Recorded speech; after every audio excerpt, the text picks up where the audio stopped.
India کے شہر آگرہ میں مغل امپائر کے آرکیٹیکٹس کا ایک ایسا شاہکار موجود ہے جس کو آج پوری دنیا تاج محل کے نام سے پہچانتی ہے۔ 42 ایکڑ پر پھیلا دور سے ہی چمکتا ہوا یہ مقبرہ جہاں اپنے اندر خوبصورتی کے باغیچے سجائے ہوئے ہے، وہیں اس کے اوپر غم اور اداسی کے کئی بادل ابھی تک منڈلا رہے ہیں۔ زمبک 400 سال پہلے بنائی جانے والی یہ خوبصورت بلڈنگ جہاں اپنے دور کی سب سے بڑی اور سب سے شاندار بلڈنگ ہوا کرتی تھی، وہیں آج اس کو دنیا کا 7واں عجوبہ بھی مانا جاتا ہے۔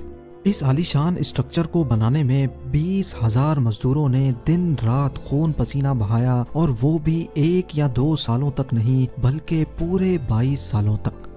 اگر آج کے دور میں اس کی قیمت کا اندازہ لگایا جائے تو سنگ مرمر کا یہ انمول مقبرہ حیرت انگیز طور پہ $1 بلین یعنی 7,500 کروڑ روپیوں سے بھی زیادہ مہنگا ہے، کیونکہ اس بلڈنگ میں مغل آرکیٹیکٹس نے اپنے ہنر کی کئی ایسی نشانیاں چھوڑی تھیں جن کی دنیا کے ٹاپ انجینئرز بھی آج تک تعریف کرتے ہیں۔ اس بلڈنگ کو ایسے ڈیزائن کیا گیا کہ جب مین گیٹ کے پیچھے سے اس کو دیکھا جاتا ہے تو یہ کافی بڑی لگتی ہے، لیکن جیسے ہی مین گیٹ کی طرف بڑھا جاتا ہے تو آٹومیٹیکلی اس کا سائز چھوٹا ہوتا جاتا ہے۔ دماغ کو چکرا دینے والی یہ کوئی پہلی ٹرک نہیں تھی جو مغل آرکیٹیکٹس نے استعمال کی ہو۔ اس کے گرد چاروں میناروں کو بالکل سیدھا کھڑا نہیں کیا گیا، بلکہ یہ مینار باہر کی طرف تھوڑا جھکے ہوئے ہیں، کیونکہ اگر ان کو سیدھا کھڑا کیا جاتا تو دور سے دیکھنے پر یہ اندر کی طرف جھکے ہوئے لگتے، جیسا کہ ان مسجدوں میں آپ دیکھ سکتے ہیں۔ ان میناروں کو باہر کی طرف جھکانے کا ایک اور ریزن بھی تھا، اور وہ یہ تھا کہ خطرناک ارتھ کوئک کی صورت میں اگر یہ مینار گرے بھی تو یہ باہر کی طرف گر کر تاج محل پر ایک آنچ بھی نہ آنے دے۔ لیکن آخر ماجرا کیا تھا کہ اس کو بنانے والے کسی صورت میں اس پر ایک خراش بھی برداشت نہیں کر سکتے تھے۔ تاج محل کے وہ کون سے راز تھے جن کو 400 سال پہلے چھپانے کی کوشش کی گئی تھی، اور جب اس دور میں کنکریٹ یا اسٹیل ہی نہیں ہوا کرتا تھا تو آخر اس عالیشان مقبرے اور اس پر موجود 40 میٹر اونچے ڈوم کو کیسے بنایا گیا؟ یہ سب اور اس سے بھی زیادہ آپ جان سکیں گے آج کی اس اسپیشل ویڈیو میں۔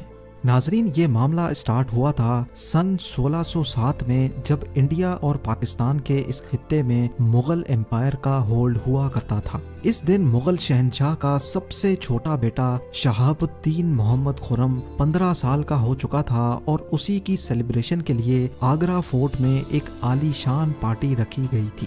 خرم مغل شہنشاہ کو سب سے زیادہ عزیز تھا، اسی وجہ سے اس کے ہر جنم دن پر اس کو ہیرے جواہرات اور سونے سے تولا جاتا تھا، یعنی جتنا وزن شہزادے خرم کا ہوتا تھا اتنا ہی خزانہ اس کے نام کر دیا جاتا تھا۔ لیکن اس جنم دن پر کچھ اور بھی خاص ہونے والا تھا۔ مغل شہنشاہ نے شہزادے خرم کی شادی اپنے ایک وکیل کی بیٹی کے ساتھ کر دی جس کو ممتاز محل کے نام سے جانا جاتا ہے۔ ممتاز اور خرم کو پہلے دن ہی ایک دوسرے سے بے انتہا محبت ہو چکی تھی، اور اس وقت یہ کسی کو بھی معلوم نہیں تھا کہ اس محبت کا بول بالا ہمیشہ کے لیے رہنے والا ہے۔ اگلے 10 سالوں تک شہزادے نے کئی جنگیں لڑیں اور ان میں بھرپور کامیابی بھی حاصل کی۔ اسی وجہ سے شہنشاہ نے خوش ہو کر ان کو شاہ جہاں کے لقب سے نوازا، جس کا مطلب ہے دنیا کا بادشاہ۔ شاہ جہاں کی ٹوٹل 6 بیویاں تھیں جو آگرہ فورٹ کے حرم میں ہی رہتی تھی۔ ان 6 میں سے شاہ جہاں سب سے زیادہ محبت ممتاز سے کرتے تھے، اور یہی وجہ تھی کہ ان کا زیادہ تر وقت ممتاز محل کے ساتھ ہی گزرتا تھا۔ وقت تیزی سے گزرتا جا رہا تھا، اور 4 سالوں کے بعد یعنی 1621 میں مغل شہنشاہ اچانک چل بسے۔ شاہ جہاں جو پہلے ہی مغل امپائر میں خاصا فیمس ہو چکا تھا اور جو شہنشاہ کا چہیتا بیٹا بھی تھا، 1628 میں یعنی باپ کی موت کے 7 سالوں بعد اس نے شہنشاہ کی گدی سنبھال لی۔ پوری مغلیہ سلطنت اپنے نئے شہنشاہ سے بے حد خوش نظر آتی تھی۔ یہ وہ پیریڈ تھا جب مغل امپائر اپنے پورے عروج پر تھی، یعنی پورے انڈیا پاکستان کے ساتھ ساتھ افغانستان کے بھی کئی حصوں میں مغلیہ سلطنت کا راج ہوا کرتا تھا۔ سارے فیصلے شاہ جہاں خود کرتا تھا، جبکہ ممتاز محل پیچھے رہ کر شاہ جہاں کو مشورے دیا کرتی تھی۔ لیکن کسی کو بھی اس بات کا علم نہیں تھا کہ یہ خوشیاں عنقریب ماتم میں بدلنے والی ہیں۔ گدی سنبھالے ابھی ایک ہی سال گزرا تھا کہ ایک بار پھر سے مغل امپائر کو دشمنوں کا سامنا کرنا پڑا۔ اگلے 2 سال جنگ چلتی رہی اور شاہ جہاں کو اس جنگ میں بھی بھرپور کامیابی نصیب ہوئی، لیکن شاہ جہاں ابھی اس کامیابی کا جشن مناتے کہ ان کو ایک افسوسناک خبر سے آگاہ کیا گیا۔ ممتاز محل جو کہ شاہ جہاں کے 14ویں بچے کو جنم دے رہی تھی، اس کی حالت بگڑ گئی اور 17 جون سن 1631 کو وہ نہ چاہتے ہوئے بھی اس دنیا سے چل بسی۔ پوری مغلیہ سلطنت کا جشن دیکھتے ہی دیکھتے ماتم میں بدل گیا۔ یہ خبر جو شاہ جہاں پر آگ بن کر گری تھی، اس نے تو جیسے ان کی دنیا ہی ختم کر ڈالی۔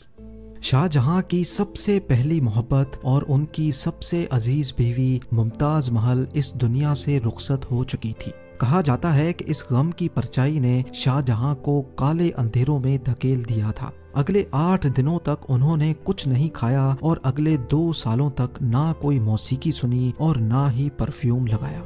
ممتاز محل نے مرنے سے پہلے ایک آخری خواہش کی تھی۔ وہ چاہتی تھیں کہ ان کی قبر دنیا کے سب سے خوبصورت مقبرے میں بنائی جائے۔ اس ٹاسک کو اور ممتاز محل کی آخری خواہش کو پورا کرنے کے لیے شاہ جہاں نے اپنی ساری دولت اور پوری زندگی وقف کرنے کا ارادہ کر لیا۔ ممتاز کے گزرنے کے 6 ماہ بعد یعنی 1632 میں ہی تاج محل کی کنسٹرکشن کا کام شروع کر دیا گیا۔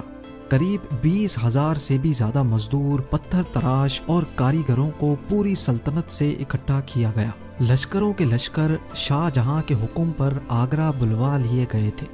کیونکہ ممتاز کی قبر یمنا ریور کے برابر میں موجود تھی، اسی وجہ سے اس جگہ پر دنیا کی سب سے خوبصورت بلڈنگ بنانا کافی مشکل ٹاسک تھا۔ ریور کے کنارے زمین کافی سافٹ ہوتی ہے اور اگر یہاں کھدائی کا کام کیا گیا تو پانی کا بہاؤ تاج محل کی فاؤنڈیشن کو بھی نقصان پہنچا سکتا تھا۔ اس مسئلے سے نمٹنے کے لیے مغل انجینئرز نے یہاں سب سے پہلے زمین کے اندر کئی کنویں کھدوانا شروع کیے۔ مزدور یہ کنویں تب تک کھودتے رہتے جب تک خشک زمین نظر نہ آ جاتی تھی۔ ان کنووں کو پتھروں اور گارے سے بھرا گیا اور پھر اس کے اوپر پتھروں کے بڑے بڑے کالمز کھڑے کیے گئے۔ اس سارے کام کو انجام دینے کے لیے مزدوروں کے ساتھ ساتھ ہاتھیوں کی ایک بہت بڑی فوج کو بھی استعمال کیا گیا۔ مغل انجینئرز کی یہ ٹرک کام کر چکی تھی اور اب ایک ایسی مضبوط فاؤنڈیشن تیار تھی جو نرم زمین پر بھی فولاد بن کر کھڑی تھی۔ فاؤنڈیشن کے بعد اب باری تھی ایک ایسے بلڈنگ ڈیزائن کی جو آج سے پہلے کسی نے بھی نہ دیکھا ہو، ایک ایسا ڈیزائن جو پچھلے سارے ریکارڈ توڑ ڈالے۔ تاج محل کے ڈیزائن کا آئیڈیا شاہ جہاں نے اپنے باپ دادا کے مقبروں سے لیا تھا۔ باپ کے مقبرے سے میناروں کا آئیڈیا لیا گیا، دادا کے مقبرے سے بلڈنگ کور کا آئیڈیا لیا اور اپنے انکل کے مقبرے سے ڈوم کا آئیڈیا لیا تھا، اور جب ان سب کو کمبائن کیا گیا تو ایک شاندار اور عالی شان ڈیزائن ابھر کر سامنے آیا۔ بلڈنگ کے اسٹرکچر کو بنانے کے لیے لاکھوں نہیں کروڑوں اینٹیں موقع پر ہی بیک کی گئیں۔ یہ سب اتنا آسان نہیں تھا اور اس میں لا تعداد پیسے بھی بہائے جا رہے تھے۔ ہر گزرتے دن شاہی خزانہ تیزی سے خالی ہوتا جا رہا تھا، لیکن شاہ جہاں کو کسی چیز کی پرواہ نہیں تھی، بس ان کو یہ کام ہر قیمت پر کمپلیٹ کرنا تھا۔ کہا جاتا ہے کہ تاج محل کی کنسٹرکشن میں اتنے زیادہ لوگ لگائے گئے تھے کہ ان کی وجہ سے آس پاس کے علاقوں میں کھانا پینا ختم ہو گیا تھا۔ 20,000 مزدوروں اور کاریگروں کی ڈیمانڈ پوری کرنے کے لیے شاہ جہاں نے آس پاس کے تمام علاقوں سے اناج آگرہ منگا لیا تھا۔ کئی سالوں کی محنت کے بعد بلڈنگ کا اسٹرکچر کمپلیٹ ہو چکا تھا اور اب باری تھی اس کو سنگ مرمر سے سجانے کی۔ یہ سنگ مرمر آگرہ سے 400 کلومیٹر دور راجستھان سے منگایا جانا تھا، کیونکہ یہاں کا مکرانہ ماربل آج تک دنیا کا فائنسٹ ماربل مانا جاتا ہے۔ شاہ جہاں نے تاج محل کے لیے پورا مکرانہ ماربل ریزرو کر لیا تھا، یعنی جب تک تاج محل کی ڈیمانڈ پوری نہیں ہو پائے گی تب تک کسی کو بھی یہ ماربل خریدنے کی اجازت نہیں تھی۔ 1000 ہاتھیوں کی مدد سے ہزاروں ٹن وزنی ماربل راجستھان سے آگرہ منگایا گیا۔ تاج محل کا یہ خوبصورت ڈوم اتنا بڑا ہے کہ اس کا اندازہ صرف آنکھوں سے دیکھ کر ہی لگایا جا سکتا ہے۔ آج کل اس طرح کے ڈوم بڑی آسانی سے اسٹیل اسٹرکچر پر بنائے جا سکتے ہیں، لیکن 400 سال پہلے 40 میٹر اونچے ڈوم کو بنانے میں ان کے پاس صرف پتھروں کا ہی سہارا تھا۔ اس ڈوم کو بنانے میں مغل انجینئرز نے جو اسٹریس کیلکولیشن کی تھی اس کی آج کے انجینئرز بھی بہت تعریف کرتے ہیں۔ تاج محل کی فنیشنگ کے لیے اس کو پیٹرا ڈورا یا پرچن کاری سے ڈیکوریٹ کیا جانا تھا۔ پیٹرا ڈورا ایک ایسی کلاکاری کو کہا جاتا ہے جس میں قیمتی پتھر کو ماربل کے اندر تراش کر لگایا جاتا ہے۔ ماربل کو بڑی مہارت اور باریکی سے قیمتی پتھر کی شیپ کے حساب سے تراشا جاتا ہے اور پھر اس میں پتھر کو گلو کے ذریعے چپکایا جاتا ہے۔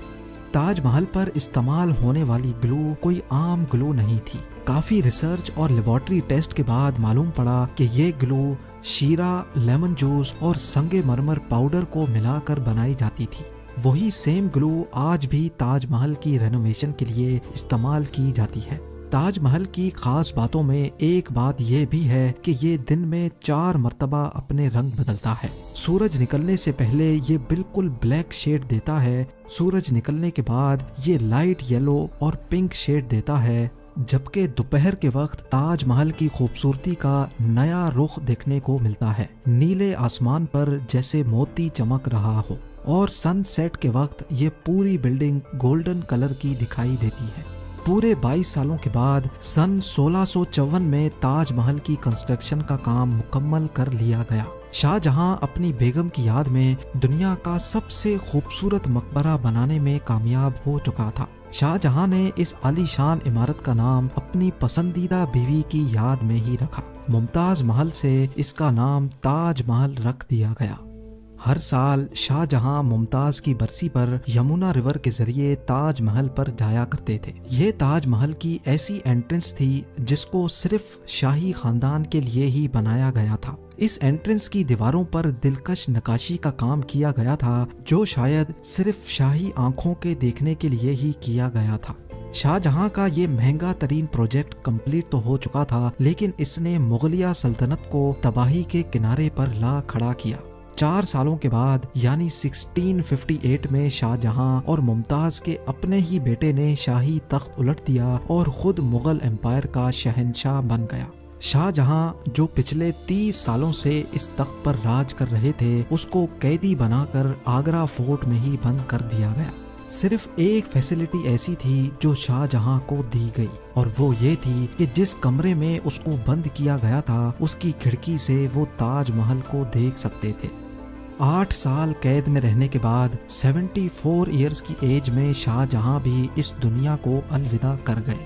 شاہ جہاں کا اب ممتاز سے دوبارہ ملنے کا وقت آ چکا تھا اور ان کو تاج محل میں ہی دفن کر دیا گیا۔